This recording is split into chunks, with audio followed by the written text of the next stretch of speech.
transformation that has taken place since 1988. We will celebrate with Boris Yeltsin in the Kremlin, with Lech Wałęsa in Warsaw, with Violeta Chamorro in Managua, with Helmut Kohl in a united Germany. And we will celebrate George Bush's historic role in ending the Cold War.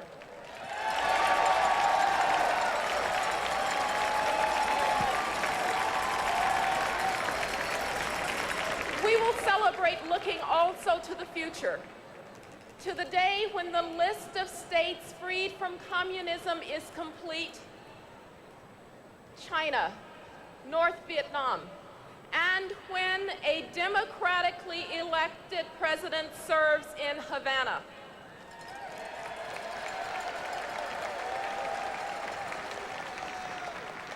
Today, we hear much about the need for change. But if change is not firmly grounded in our values, we will only confuse our allies and embolden our foes. At the end of World War II, America the victor acted upon a vision, not of isolation, but of commitment to a world in which peace flowed from the shared aspirations of a community of democratic and free states. Today, as yesterday, power in the international system comes from permanent engagement in it. To turn inward now would be sheer folly. We must remain committed to the defense of freedom. Never before in history has a country as powerful as ours been so trusted and so admired. As we learned in Desert Storm, the possibilities for joint action in the face of aggression have multiplied. But make no mistake about it, when all is said and done, America's military is the strongest shield of the free world and its mightiest sword.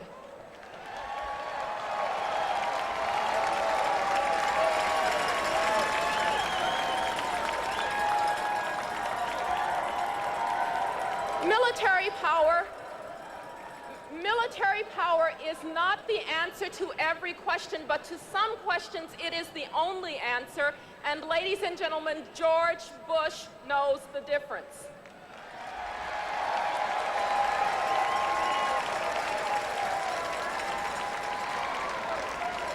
The post-Cold War world is safer.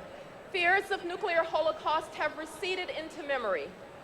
But let us not deceive ourselves. Dangers still abound. As the community of peaceful states grows, the desperate outlaws from Baghdad to Belgrade are still there and must be dealt with. In a perilous world, President George Bush knows that you cannot put a price tag on peace. President Bush understands that America's volunteer army is made up of our mothers and fathers, our sons and daughters, our neighbors and our friends. He understands that they are people who will die if they must. We must not break faith with them. Ladies and gentlemen, I say to you, the American armed forces are the real dream team. Bill Snyder, as you look over this hall, what's the word on the black delegates here? Well, what we know is that about 4% of the convention delegates here in Houston are, in fact, black delegates.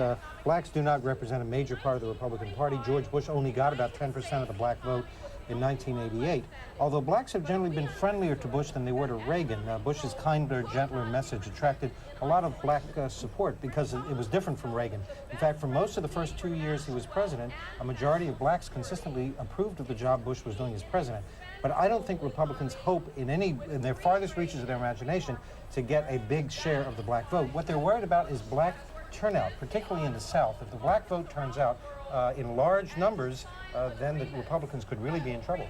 In this party, in the Republican Party, Bernie and Catherine, there is an intellectual stream of blacks, socially and politically conservative. And the two we've heard from tonight Alan Keyes and Condoleezza Rice represent that.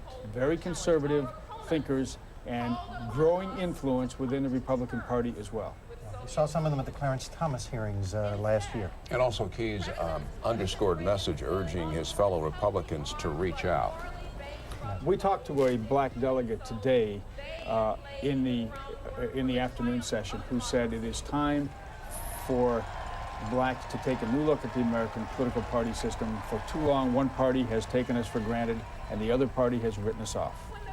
All right, well, we're going to take a short break, and when we come back, the next speaker on the rostrum, Patrick Buchanan.